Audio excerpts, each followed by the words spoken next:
Where are you, Joel? All right, cut it. Let's do one more. I can do it better.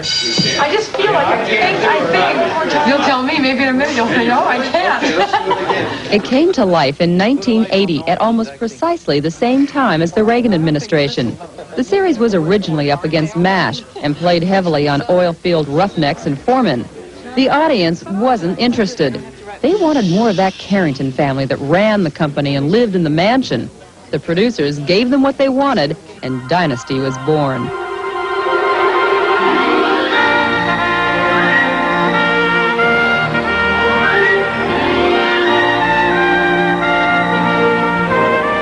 This staircase here on the Warner Hollywood lot is as familiar to many viewers as their own living rooms. It is, of course, the Dynasty set. It's hard to think of a tragedy that has not occurred here on Stage 3.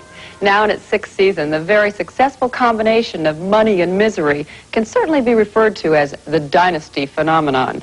It's a mixture of the sets, the costumes, the people, the drama, the stories, the fact that they care about us, the fact that people really care what we do when we do it. Somehow they've become attached to the good guys and the bad guys. A toast, a very special toast. At this table tonight, there's a wonderfully beautiful woman. I think it's a fairy tale for grown-ups. I think it's a fantasy. I think it shows beautiful people in beautiful clothes having miserable lives. And sometimes they have happy bits. But most of the time, everybody's very miserable. They really are. There's very little happiness on Dynasty. And I think that's what people like to see. That's why I try and bring a bit of humor into it now and again, if I can, because you very rarely see anybody laugh or giggle or have a good time. You weren't invited. I sent for you. And this isn't a social drink. Oh, well, what is it then? A chance for me to find out why, since I've never met you, I don't like you. Well, so much for frankness. Oh, I'm always frank. Yes, I know. Dynasty's characters may not do a lot of laughing, but their audience does. The outrageousness can be very funny, and reason enough for some to watch the show. It's burned. Is it? The champagne was obviously frozen in the bottle at some point.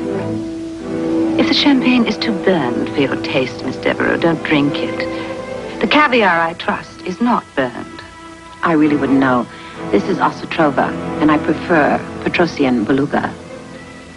Some people have said to me, too, no matter how rotten my life is, I can go home, kick off my shoes, put my feet up, and watch this and laugh and enjoy it. I think the formula of always giving them something that's different and in short attention spans, it almost is a hormonal injection.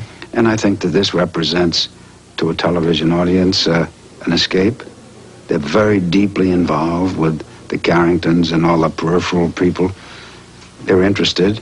That's what makes a successful show, involvement with people. 6 years ago, John Forsythe, Linda Evans, and Joan Collins were not exactly on the minds of the American viewing audience. All three seem to have the best part of their careers behind them. Dynasty's success, therefore, is a public phenomenon and a personal triumph. Oh, goodness, it's changed my whole life.